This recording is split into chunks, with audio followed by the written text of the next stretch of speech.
Hello everyone, ഞാൻ ചിത്രലേഖ. ഞാനായിരിക്കും നിങ്ങളുടെ CUET എൻട്രൻസ് ടെസ്റ്റിന് വേണ്ടിയിട്ട് ഹിസ്റ്ററി വിഭാഗം കൈകാര്യം ചെയ്യുന്നത്. ഓക്കെ, എൻ്റെ മുന്നിലിരിക്കുന്ന നിങ്ങളെല്ലാവരും ഹിസ്റ്ററിയിൽ അത്രയും പാഷനേറ്റ് ആയിട്ട് സെൻട്രൽ യൂണിവേഴ്സിറ്റീസിൽ പഠിക്കാൻ താല്പര്യപ്പെട്ട് വന്നവരാണെന്നാണ് ഞാൻ വിചാരിക്കുന്നത്. അതുകൊണ്ട് ഈ ഒരു ജേർണിയിൽ ഞാൻ നിങ്ങളുടെ കൂടെ ഉണ്ടാകും. അതേപോലെ നിങ്ങൾ എൻ്റെ ആ ഒരു പാത്തിലേക്ക് ഞാൻ പറഞ്ഞു തരുന്ന കാര്യങ്ങൾ നമുക്ക് ഒരുമിച്ച് ഡിസ്കസ് ചെയ്ത് അല്ലെങ്കിൽ അത് മനസ്സിലാക്കി സിലബസിൻ്റെ ബേസിൽ നമുക്ക് മുന്നോട്ട് പോവാം. So common university entrance test അഥവാ CUET, ഈ ഒരു എക്സാമിനെ കുറിച്ച് നമ്മളെല്ലാവരും പുതുതായിട്ടാണ് അവെയർ ആവുന്നത്. പുതിയ എക്സാമാണ്. NTA ആണ് കണ്ടക്ട് ചെയ്യുന്നത്. നിങ്ങളെല്ലാവരും നെറ്റ് JRF എക്സാമിനെ കുറിച്ചൊക്കെ കേട്ടിട്ടുണ്ടാവും.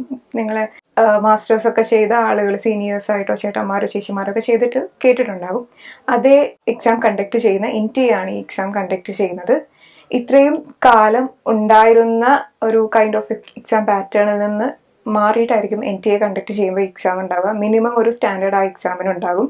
യൂണിഫോമിലായിരിക്കും വരിക. എല്ലായിടത്തും ഒരേപോലെ എല്ലാ സെൻട്രൽ യൂണിവേഴ്സിറ്റീസും ഓൾമോസ്റ്റ് 45+ ഇൻസ്റ്റിറ്റ്യൂഷനിൽ കുറച്ച് സ്റ്റേറ്റ് യൂണിവേഴ്സിറ്റീസിലും ഈ ഒരു എക്സാം ബാധകമാണ്. സോ ഈ ഒരു എക്സാമിനെ പറ്റി കൂടുതൽ നിങ്ങൾക്ക് അല്ലാതെ തന്നെ നിങ്ങൾക്ക് അവെയർ ആയിരിക്കുമെന്നാണ് ഞാൻ കരുതുന്നത്. നമ്മളെ സബ്ജക്റ്റിനെ കുറിച്ച് പറയുകയാണെങ്കിൽ ഹിസ്റ്ററി ഒരു സെൻട്രൽ യൂണിവേഴ്സിറ്റീസിൽ പഠിച്ചിറങ്ങിയാൽ അല്ലെങ്കിൽ അതിനുശേഷം നിങ്ങൾക്ക് എന്ത് ചെയ്യാമെന്നുള്ളൊരു സ്കോപ്പാണ് നമ്മൾ സംസാരിക്കേണ്ടത്.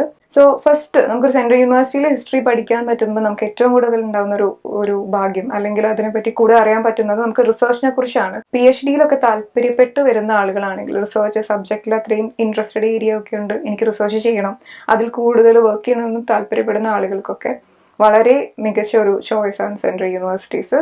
അതുപോലെ നിങ്ങൾ നെറ്റ് JRF എക്സാം ഒക്കെ കംപ്ലീറ്റ് ചെയ്ത് അതിപ്പോൾ PhDക്ക് റിസർച്ചും ചെയ്യുന്ന ആളുകൾക്കും നെറ്റ് JRF എക്സാമുകളൊക്കെ എഴുതാവുന്നതാണ്. അതല്ലാതെ കംപ്ലീറ്റ്ലി ടീച്ചിങ് ഫീൽഡിലേക്ക് നിങ്ങൾക്ക് ചൂസ് ചെയ്യാവുന്നതാണ്. ഇനി B.Ed ചെയ്തിട്ടാണെങ്കിലും നിങ്ങൾക്ക് ഹിസ്റ്ററിയിൽ അതിനുള്ള സ്കോപ്പ് ഉണ്ട്.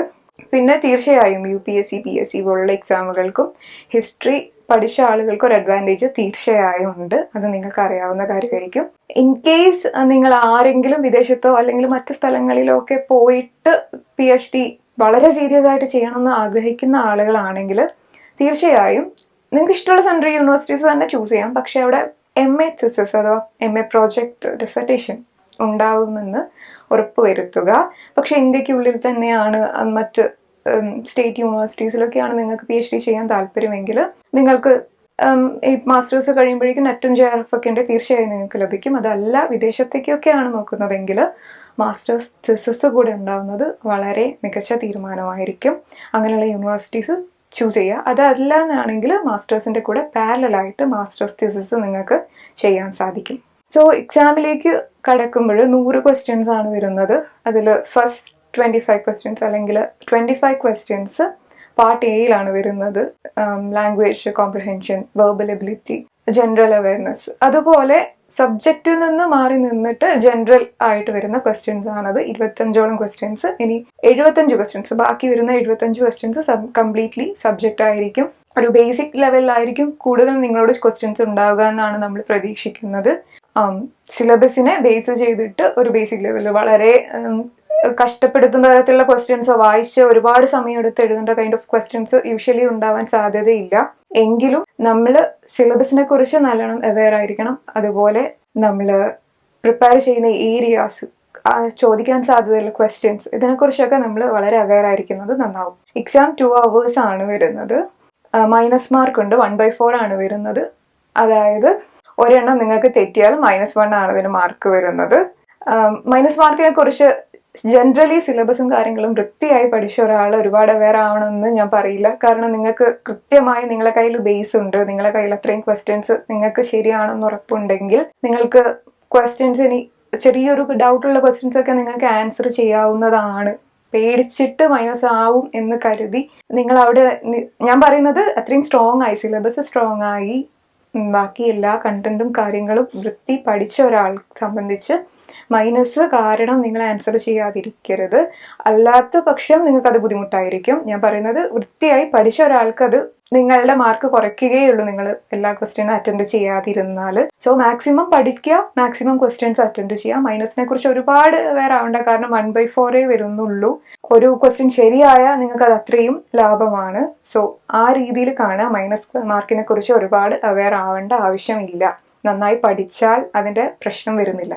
ഇനി നമ്മളുടെ ഹിസ്റ്ററിയുടെ സിലബസ് ആണ് ഒരു ബേസ്. ഇപ്പം എൻ്റെ മുന്നിൽ നിൽക്കുന്ന നിങ്ങൾ ആരെങ്കിലും ബാച്ചിലേഴ്സിൽ ഹിസ്റ്ററി ചെയ്യാത്തവരുണ്ടെങ്കിൽ അതിനെക്കുറിച്ച് നിങ്ങൾക്ക് ഒരു പേടിയും വേണ്ട.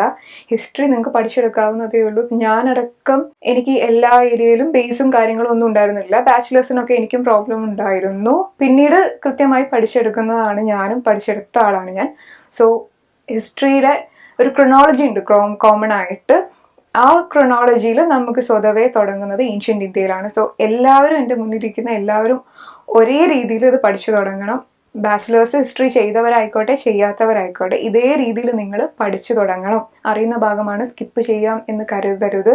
നിങ്ങൾ ഇത്രയും കാലം പഠിച്ചത് ഒരു ഡിസ്ക്രിപ്റ്റീവ് എക്സാം എഴുതുന്ന തരത്തിലാണ്. ഇത് ഒബ്ജക്റ്റീവിലേക്ക് പോകുമ്പോൾ നമ്മൾ പഠിക്കുന്നതിനെ കുറച്ചുകൂടി അപ്ലിക്കബിൾ ലെവലിലേക്ക് ആക്കി മാറ്റാനുണ്ട്. അത് കുറച്ചുകൂടി റേഷണലായിട്ട് ചിന്തിക്കേണ്ടി വരും. കാരണം നിങ്ങളോട് ആരും ഡയറക്റ്റ് ക്വസ്റ്റ്യൻസിന് ആൻസർ നിങ്ങൾക്ക് തരില്ല. അവർ കുറച്ച് ഇൻഡയറക്റ്റ് ആയിരിക്കും ചോദിക്കുക.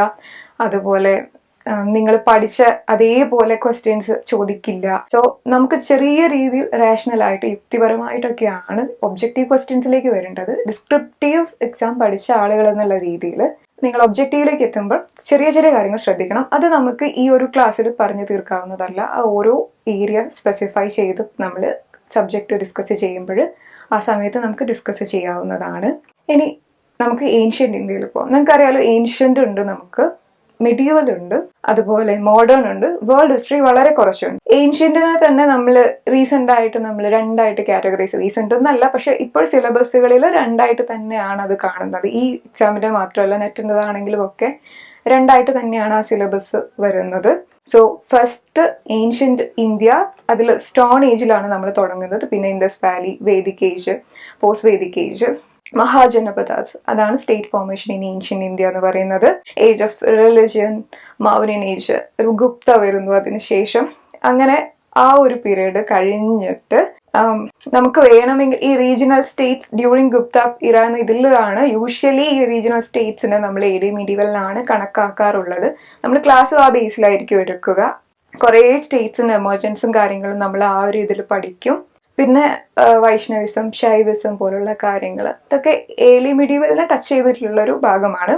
സിലബസിൽ എക്സാക്ട്ലി ഇപ്പോൾ ഇങ്ങനെയാണ്, ഇവിടെയാണ് ഏർലി മീഡിയവൽ തുടങ്ങുന്നത്. അതായത് രാജ്പൂത്സിന്റെ എമർജൻസ് മുതലാണ് ഏർലി മീഡിയവൽ ഈ സിലബസിൽ തുടങ്ങുന്നത്.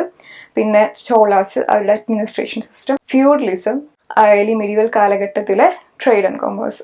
പിന്നെ മീഡിയവൽ ആണ്, അത് ഡൽഹി സുൽത്താനേറ്റിന്റെ എസ്റ്റാബ്ലിഷ്മെന്റ് വരുന്നു, അവിടുത്തെ അഡ്മിനിസ്ട്രേഷൻ, ആർട്ട് ആൻഡ് ആർക്കിടെക്ചർ. അത് വിജയനഗരയുടേതാണ് നമുക്ക് കൂടുതലായിട്ട് ആർട്ട് ആൻഡ് ആർക്കിടെക്ചർ വരുന്നത്. ഒപ്പം ബാക്കിയും വരുന്നുണ്ട്.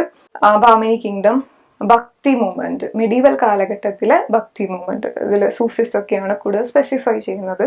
പിന്നെ മുഗളിന്റെ ആ ഒരു എസ്റ്റാബ്ലിഷ്മെന്റും അവരുടെ അഡ്മിനിസ്ട്രേഷൻ, ബാക്കി പോളിസീസ്, കാര്യങ്ങൾ. സൂറിനെ കുറിച്ച് നമുക്ക് ചെറിയ രീതിയിൽ മെൻഷൻ ചെയ്യേണ്ടി വരും. പിന്നെ എങ്ങനെ മുഗൾ ഡിക്ലൈൻ ചെയ്തു എന്നത് വരെയാണ് നമുക്ക് പറയാനുള്ളത്. അത് കഴിഞ്ഞ് മോഡേൺ ഇന്ത്യയാണ്. മോഡേൺ ഇന്ത്യയിൽ ഹിസ്റ്റോറിയോഗ്രാഫി, ബേസിക് ഹിസ്റ്റോറിയോഗ്രാഫിയാണ്. ഒരുപാടൊന്നും ഹിസ്റ്റോറിയോഗ്രാഫിയിൽ നമുക്ക് ടൈം സ്പെൻഡ് ചെയ്യേണ്ട ആവശ്യമില്ല. Basic modern Indian historiography. പിന്നെ കൊളോണിയലിസം, ബ്രിട്ടീഷ് രാജ്, സ്ട്രക്ചേഴ്സ്, അവരുടെ economic impact, industrialisation, national movement, Indian National Congress, അങ്ങനെയുള്ള കാര്യങ്ങൾ. പിന്നെ Gandhian movement, constitutional development, struggle for freedom, അങ്ങനെയുള്ള നമുക്കറിയാവുന്ന മോഡേണിൽ നമ്മൾ ഇത്രയും കാലം പഠിച്ചതും കേട്ടതുമായിട്ടുള്ള കാര്യങ്ങൾ തന്നെയാണ്. വളരെ ഡീറ്റെയിൽ ആയിട്ടുള്ള കാര്യങ്ങളൊന്നുമില്ല. വേൾഡ് ഹിസ്റ്ററിയിൽ ഞാൻ മനസ്സിലാക്കിയെടുത്തോളം വളരെ ഡീപ്പായിട്ട് ചോദിക്കില്ല. കാരണം നെറ്റിൽ പോലും നമുക്ക് ഇത്തരത്തിലൊരു ഡീപ്പായിട്ട് വരുന്നില്ലാത്ത സ്ഥിതിക്ക് ഇത് വളരെ ബേസ് ആയിട്ടുള്ള കാര്യങ്ങളാണ് നമുക്ക് പഠിക്കേണ്ടി വരുന്നത്. സോ ഏതൊരു എക്സാമാണ്, ഈ എക്സാം എന്നല്ല ഏതൊരു എക്സാം ആണെങ്കിലും പ്രീവിയസ് ക്വസ്റ്റ്യൻ പേപ്പറിന്റെ ഇമ്പോർട്ടൻസ് നിങ്ങൾക്ക് അറിയായിരിക്കും. പ്രീവിയസ് ക്വസ്റ്റ്യൻ പേപ്പർ നമ്മൾ നന്നായിട്ട് ശ്രദ്ധിച്ചിട്ട് അത് കൈകാര്യം ചെയ്യണം. വെറുതെ പ്രീവിയസിനെ നമുക്ക് അറിവ് ചെക്ക് ചെയ്യാൻ വേണ്ടി മാത്രമുള്ള ഒരു ഡിവൈസായിട്ട് യൂസ് ചെയ്യാതെ അതിനൊരു മെറ്റീരിയലായി കൺസിഡർ ചെയ്ത് ക്വസ്റ്റ്യൻസ് പഠിക്കുക. ക്വസ്റ്റ്യൻസിന്റെ ഓപ്ഷൻസിനെ നിങ്ങൾ ഡീൽ ചെയ്യുക. ക്വസ്റ്റ്യൻസിൽ തന്നെ ഇനി വേറെന്തെങ്കിലും ക്വസ്റ്റ്യൻ ആയി അത് ചോദിക്കാൻ സാധ്യതയുണ്ടോ പോലുള്ള കാര്യങ്ങൾ ഓരോ ക്വസ്റ്റ്യനെയും എടുത്ത് നിങ്ങൾ ആ രീതിയിൽ അനലൈസ് ചെയ്യണം.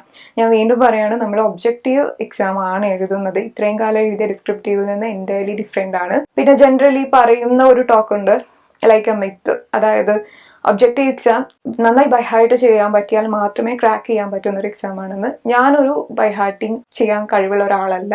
ഞാൻ ഒബ്ജക്റ്റീവ് എക്സാംസ് ഒക്കെ ക്ലിയർ ചെയ്യുന്നത് ഞാൻ ഈ പറഞ്ഞതുപോലെ കൃത്യമായിട്ട് അതിനെ പഠിച്ച് റേഷണലായി ചിന്തിച്ച് അതിനെ എങ്ങനെയൊക്കെ ക്വസ്റ്റ്യൻസ് ആയി മാറാമെന്നൊക്കെ കൃത്യമായി പഠിച്ചിട്ട് തന്നെയാണ്. അല്ലാതെ ഇത്രയും ഫാക്ട്സ് കുറേ പഠിച്ചിട്ടോ അല്ല. ഒറ്റയടിക്ക് എന്നോടൊരു കാര്യം ചോദിച്ചാൽ ചിലപ്പോൾ എനിക്ക് അത് പറയാൻ സാധിക്കണമെന്നില്ല. അത് നോർമലാണ്. എൻ്റെ മുന്നിലിരിക്കുന്ന ആർക്കെങ്കിലും അങ്ങനെ ഒരു പ്രോബ്ലം ഉണ്ടെങ്കിൽ അത് നോർമലാണ്. നമ്മൾ അത് എന്താ ചെയ്യേണ്ടതെന്ന് വെച്ചാൽ കൃത്യമായി ക്വസ്റ്റ്യനെ അനലൈസ് ചെയ്ത് പഠിക്കുക. ക്വസ്റ്റ്യൻസിനെ സ്പീഡിൽ ചെയ്തിട്ട് പഠിച്ച് ഒരു സ്കിൽ ഉണ്ടാക്കിയെടുക്കുക, പെട്ടെന്ന് ആൻസർ ചെയ്യാൻ പറ്റുന്ന തരത്തിൽ. അതുപോലെ അറിയാത്ത ക്വസ്റ്റ്യൻ പോലും ഓട്ടോമാറ്റിക്കലി നമുക്ക് ഈ ഒരു സ്കിൽ ഡെവലപ്പ് ചെയ്താൽ നമുക്ക് ഇപ്പൊ നിങ്ങൾക്ക് അറിയില്ല, ഹിസ്റ്ററിയിൽ ഡയറക്റ്റ് ആയിട്ട് one word kind of question അല്ലാതെ തന്നെ സ്റ്റേറ്റ്മെന്റ് കൈൻഡ് ക്വസ്റ്റ്യൻസ് ഒക്കെ നമ്മളോട് ചോദിക്കും. സോ ഈ ഒരു സ്കിൽ ഡെവലപ്മെന്റ് നടക്കുമ്പോഴാണ് സ്റ്റേറ്റ്മെന്റ് ക്വസ്റ്റ്യൻസ് ഒക്കെ കൂടുതലായിട്ടും നമ്മൾക്ക് ആൻസർ ചെയ്യാൻ സാധിക്കുക. ഇനി നമുക്ക് പറയാനുള്ളത്, കൃത്യമായിട്ട് ഇതിലേക്ക് ഞാൻ ഈ പറഞ്ഞ പോലെ ഫോക്കസ് ചെയ്ത് നിങ്ങൾ ഈ എക്സാമിനെ പ്രിപ്പയർ ചെയ്യുക. അതുപോലെ പ്രാക്ടീസ് ചെയ്യുക. പ്രാക്ടീസ് ചെയ്യുമ്പോൾ നിങ്ങൾ ഈ ബ്രോഷർ ഉണ്ട്, CUCET ബ്രോഷർ നന്നായിട്ട് ശ്രദ്ധിച്ചാൽ നിങ്ങൾക്ക് മനസ്സിലാവും. അതിൽ എക്സാക്ട്ലി എങ്ങനെയാ ഈ NTA ക്വസ്റ്റ്യൻസ് ചോദിക്കാമെന്ന് പിക്ചർ സഹിതം തന്നിട്ടുണ്ട്. നിങ്ങൾ ഈ NTA വെബ്സൈറ്റിൽ കയറി നോക്കിയാൽ CUCET ലഭിച്ചിട്ടില്ലേ, നെറ്റിന്റെ ഒക്കെ ക്വസ്റ്റ്യൻസിന്റെ ഒരു മോഡൽ കാണാം. എങ്ങനെയാണ്, എന്തൊക്കെ ക്ലിക്ക് ചെയ്യണം, എവിടെയായിരിക്കും ഓപ്ഷൻ വരിക, എവിടെ ആൻസർ വരിക, എവിടെ ക്വസ്റ്റ്യന്റെ നമ്പർ തരിക, അതുപോലത്തെ കാര്യങ്ങളൊക്കെ കാണുമെങ്കിൽ NTA മോഡൽ ക്വസ്റ്റ്യൻ, നെറ്റിന്റെ ഒരു മോഡൽ ക്വസ്റ്റ്യൻ നോക്കിയാൽ മതി. ഞാൻ പറയാണ്, നിങ്ങൾ ആ ക്വസ്റ്റ്യന്റെ ഡെപ്ത് കണ്ട് ആരും വറീഡ് ആവരുത്. കാരണം അത് NTA നെറ്റിന്റെ ക്വസ്റ്റ്യൻ ആണ്. അതർവൈസ് ഈ ബ്രോഷർ നോക്കിയാൽ നിങ്ങൾക്ക് കൃത്യമായിട്ട് ഞാൻ പറഞ്ഞ പോലെ ക്വസ്റ്റ്യൻസ് എങ്ങനെയാ വരിക, എത്ര ഫോണ്ട് സൈസ് ഉണ്ടാവും. കാരണം സിസ്റ്റത്തിന്റെ മുന്നിൽ നമ്മൾ പോയി നിൽക്കുമ്പോൾ ടെക്നിക്കൽ സൈഡ് നമ്മൾ ഒരിക്കലും ബാധിക്കാൻ പാടില്ല. നമ്മൾക്ക് എന്താണ്, നമുക്ക് കിട്ടിയ സമയത്ത് നമുക്ക് ഏറ്റവും നന്നായിട്ട് അത് ആൻസർ ചെയ്യാൻ പറ്റുക എന്നുള്ള ഒരു കാര്യം മാത്രമേ നമുക്ക് ചിന്തിക്കാൻ ആ സമയത്ത് ആവശ്യമുള്ളൂ. അല്ലാതെ ടെക്നിക്കൽ ഇത് എവിടെ ഞാൻ ക്ലിക്ക് ചെയ്യണത്, എവിടെ ഈ ഫോണ്ട് സൈസ് ഇങ്ങനെ ഇത് കൂട്ടാൻ പറ്റുമോ, ഞാൻ പ്രീവിയസ് ക്വസ്റ്റ്യനിലേക്ക് പോകണമെങ്കിൽ, അതായത് മുൻപ് ഞാൻ അറ്റൻഡ് ചെയ്ത ക്വസ്റ്റ്യൻ ഒന്നുകൂടിയും കറക്റ്റ് ചെയ്യണേ ഞാൻ എന്ത് ചെയ്യും, അതുപോലെയുള്ള കുറേ കാര്യങ്ങൾ നമുക്ക് സംശയം ഉണ്ടാകും. അതിന് കൃത്യമായി ബ്രോഷർ ഫോളോ ചെയ്യുക. NTA വെബ്സൈറ്റിൽ കയറിയിട്ട്, ഒഫീഷ്യൽ വെബ്സൈറ്റിൽ കയറിയിട്ട് അതുപോലെയുള്ള കാര്യങ്ങളെല്ലാം ക്ലിയർ ആക്കുക. ഞാൻ പറയാണ്, നെറ്റിന്റെ ക്വസ്റ്റ്യൻസ് കണ്ടാരും വറീഡ് ആവരുത്. ആ ഒരു ലെവലല്ല നിങ്ങളുടെ ക്വസ്റ്റ്യൻസ് ചോദിക്കുക. പക്ഷെ നിങ്ങൾ മെത്തേഡ് ഫെമിലിയർ ആവണം. പിന്നെ കൃത്യമായിട്ട് ഓരോ ക്ലാസ് കഴിയുമ്പോഴും ഞാൻ പറയുന്നത് അതേപോലെ, ഞാൻ പറയുന്നത് നിങ്ങൾ ആ ഒരു മെത്തേഡ് അതേപോലെ ഞാൻ ഫോളോ ചെയ്യണമെന്ന് പറയില്ല. പക്ഷെ ഏകദേശം ഏരിയാസ് എല്ലാം ഞാൻ സിലബസ് വെച്ചിട്ട് തന്നെയാണ് നിങ്ങൾക്ക് കൃത്യമായിട്ട് പറഞ്ഞു തരിക. അത് നിങ്ങൾക്ക് അനുയോജ്യമായ മെത്തേഡിലേക്കോ അല്ലെങ്കിൽ ഞാൻ പറയുന്ന മെത്തേഡിൽ തന്നെ പഠിച്ചാലും നല്ലതായിരിക്കും. ആ രീതിയിലേക്ക് ആക്കിയെടുക്കുക. ഒന്നും മാറ്റി വെക്കരുത്. മുന്നോട്ടേക്ക് നിങ്ങളിങ്ങനെ, നിങ്ങൾക്കറിയാലോ നമുക്ക് ഭയങ്കര പെട്ടെന്ന് തന്നെ എക്സാം വരും. സോ ഒരുപാട് സമയം നമുക്ക് ഇതിനു വേണ്ടി അനാവശ്യമായി കളയാനില്ല. നമുക്ക് കിട്ടിയ സമയത്ത് നമുക്ക് വളരെ വൈസായിട്ട് യൂസ് ചെയ്യണം. പിന്നെ എക്സാം ഹാളിലെ ടൈം മാനേജ്മെന്റ്, അത് അവിടെ അല്ല എക്സാക്ട്ലി അതിൻ്റെ ആ പ്രോസസ്സ് നടക്കുന്നത്. അത് നമ്മൾ മുൻപേ തന്നെയാണ് നമ്മൾ മാക്സിമം ഈ ടെസ്റ്റുകൾ ചെയ്ത് നമ്മൾ മാക്സിമം ഈ ക്വസ്റ്റ്യൻസിനെ എങ്ങനെയൊക്കെ നമുക്ക് മനസ്സിലാക്കണം, അങ്ങനെയുള്ള കാര്യങ്ങളാണ്. പിന്നെ നമ്മൾ വിചാരിച്ച പോലെ ഈ ഫാക്ട് മാത്രമല്ല നമ്മൾ ടൈം മാനേജ്മെന്റിന് പോകുന്നത്. ക്വസ്റ്റ്യൻസിന്റെ ഒക്കെ നമ്മൾ മോഡലുകൾ നമ്മൾ ടൈം മാനേജ്മെന്റ് പോകും. ഫോർ എക്സാമ്പിൾ അസേർഷൻ റീസൺ ആദ്യമായിട്ടോ അല്ലെങ്കിൽ സ്റ്റേറ്റ്മെന്റ് ക്വസ്റ്റ്യൻ, അസേർഷൻ റീസൺ ഒക്കെ നിങ്ങളോട് ചോദിക്കാൻ സാധ്യത വളരെ കുറവാണ്. എങ്കിലും സ്റ്റേറ്റ്മെന്റ് ക്വസ്റ്റ്യൻസ് അല്ലെങ്കിൽ ഏതെങ്കിലും ഒരു പുതിയ തരം ക്വസ്റ്റ്യൻസ് അവിടെ ആദ്യമായിട്ട് കാണുന്ന ഒരാൾക്കുള്ള സമയം വേണ്ടി വരില്ല. ഓൾറെഡി ആ ക്വസ്റ്റ്യൻ കണ്ടിട്ടുള്ള ഒരാൾക്ക് അത് അറ്റൻഡ് ചെയ്യാൻ. അങ്ങനെയൊക്കെ ടൈം മാനേജ്മെന്റ് നമ്മൾ ആലോചിച്ചിട്ട് മാത്രമല്ല, നമ്മൾ എന്താ ആൻസർ എന്ന് ആലോചിച്ചിട്ട് മാത്രമല്ല ടൈം പോകുന്നത്. ക്വസ്റ്റ്യന്റെ പാറ്റേൺ കാര്യങ്ങളും എല്ലാം നമ്മളുടെ ടൈം മാനേജ്മെന്റിൽ വരും. സോ ഓൾറെഡി അതൊക്കെ ഫെമിലിയർ ആയിട്ട് വേണം പോവാൻ. ക്ലാസ്സിൽ തന്നെ നമുക്ക് കുറച്ചധികം പാറ്റേൺസ് ഡിസ്കസ് ചെയ്യാം. യൂഷ്വലി ഈ ഒരു എക്സാമിൽ ഡയറക്റ്റ് ക്വസ്റ്റ്യൻസ് തന്നെ, കംപ്ലീറ്റ് ഡയറക്റ്റ് അല്ലെങ്കിൽ പോലും വൺ വേർഡ് ആൻസർ വരുന്ന ക്വസ്റ്റ്യൻസ് തന്നെയായിരിക്കും ചോദിക്കുക. എങ്കിലും ട്രിക്കി ക്വസ്റ്റ്യൻസിനെ കുറിച്ച് നമുക്ക് അവെയർ ആവാം. പിന്നെ നമ്മൾ ഇവിടെ നിന്ന് നൽകുന്ന എല്ലാതരം റിസോഴ്സസും നിങ്ങൾ യൂസ് ചെയ്യണം. അത് കൃത്യമായി ഫോളോ ചെയ്ത് പഠിക്കണം. പിന്നെ ഞാൻ പറഞ്ഞല്ലോ, ട്രാപ്പ് ക്വസ്റ്റ്യൻസ് അഥവാ ട്രിക്കി ക്വസ്റ്റ്യൻസ് ഒക്കെ ചോദിക്കും. അതെങ്ങനെയാണ് നമുക്ക് ആൻസർ ചെയ്യേണ്ടതെന്ന് മനസ്സിലാവണം. ഫോർ എക്സാമ്പിൾ ഒരു ഈസും ഒരു നോട്ടും ഒക്കെ തന്ന അല്ലെങ്കിൽ ഒരു വാസൊക്കെ ചെറിയ ചെറിയ വ്യത്യാസങ്ങളായിരിക്കും. അതായത് താഴെ തന്നിരിക്കുന്നതിൽ ഇൻഡസ് വാലി സൈറ്റ് അല്ലാത്തത് ഏതാണ് എന്ന് തരുമ്പോൾ നമ്മൾ കുറെ ഇൻഡസ് വാലി സൈറ്റുകൾ കാണുമ്പോൾ നമ്മൾ പെട്ടെന്ന് ഇൻഡസ് വാലി സൈറ്റുകളാണ് ചോദിച്ചതെന്നും വിചാരിച്ച് നമ്മളത് ആൻസർ ചെയ്യും. അതല്ലെങ്കിൽ നിയോളിത്തിക് സൈറ്റ്സോ അങ്ങനെ സൈറ്റ് ഒന്നല്ല, ഏതൊരു ക്വസ്റ്റ്യൻ ചോദിക്കുമ്പോഴും അല്ലാത്തതാണോ അല്ലെങ്കിൽ ഏതാണ് സൈറ്റ് എന്ന തരത്തിലാണ് അവർ ചോദിച്ചത് നമ്മൾ എക്സാക്ട്ലി നമ്മൾ നോക്കണം. ഈ ക്വസ്റ്റ്യൻസ് യൂഷ്വലി തെറ്റിക്ക് ഇത് അറിയുന്ന ആളുകൾ തന്നെയായിരിക്കും. കാരണം നമ്മൾ മൈൻഡ് സെറ്റ് ചെയ്യും, ഓക്കെ അവർ ചോദിച്ചിരിക്കുന്നത് എക്സാക്ട് സൈറ്റ് ഏതാണെന്നാണ് അവർ ചോദിച്ചിരിക്കുന്നത്, സോ ഞാൻ അത് ആൻസർ ചെയ്യണം. ആക്ച്വലി ആ ഒരു സൈറ്റ് അല്ലാത്തതായിരിക്കും ചോദിച്ചിട്ടുണ്ടാവുക. സോ ഇത്തരത്തിലൊക്കെ ചെറിയ മൈന്യൂട്ട് ഡിഫറൻസ് പോലും നമ്മൾ സ്കോർ കുറയ്ക്കും. സോ കൃത്യമായി നിങ്ങൾ ഓരോ ക്വസ്റ്റിനും ഓരോ വാക്കും ശ്രദ്ധിച്ച് വായിച്ചിട്ട് വേണം നമ്മൾ എക്സാമിന് അറ്റൻഡ് ചെയ്യാൻ. നമ്മൾ ഒരുപാട് പഠിച്ചിട്ട് മാത്രം കാര്യമില്ല, അതിനെ വൈസായിട്ട് ഒബ്ജക്റ്റീവ് ലെവലിലേക്ക് അപ്ലൈ ചെയ്യാൻ നമുക്ക് എക്സാമിന് സാധിക്കണം. അതിന്റെ കൂടെ ഇവിടെ നിന്നുള്ള value added notes, topic test, mock test പോലുള്ള കാര്യങ്ങളൊക്കെ നിങ്ങൾ കൃത്യമായിട്ട് ഫോളോ ചെയ്യുക. എന്നിട്ട് നിങ്ങളുടേതായിട്ടുള്ള രീതിയിൽ അതിനെ ആക്കിയിട്ട് പഠിക്കുക. പിന്നെ ഒരുപാട് ഹിസ്റ്ററിയാണ്, നിങ്ങൾക്കറിയാം. ഒരുപാട് നോട്ട്സും കാര്യങ്ങളും പ്രിപ്പയർ ചെയ്യാൻ ഞാൻ നിങ്ങളോട് പറയില്ല. ഏറ്റവും നല്ലത് നിങ്ങൾക്ക് ഞാൻ പറയും, ടേബിൾസ് ഉണ്ടാക്കി പഠിക്കേണ്ട ഏരിയ വരുമ്പോൾ ഞാൻ പറയും. അതുപോലെ സ്റ്റിക്കി നോട്ട്സ് ആയിട്ടോ ആ രീതിയിൽ മതി നമുക്ക് നോട്ട്സ്. കാരണം ഹിസ്റ്ററിയിൽ നോട്ട്സ് ഉണ്ടാക്കിയാൽ പിന്നെ ആ നോട്ട്സ് പഠിക്കാൻ പോലും നിങ്ങൾക്ക് ഒരുപാട് സമയം വേണ്ടി വരും. നമുക്ക് അത്യാവശ്യം വേണ്ട കാര്യങ്ങളെല്ലാം ഞാൻ PPT-യിൽ ഷെയർ ചെയ്യും.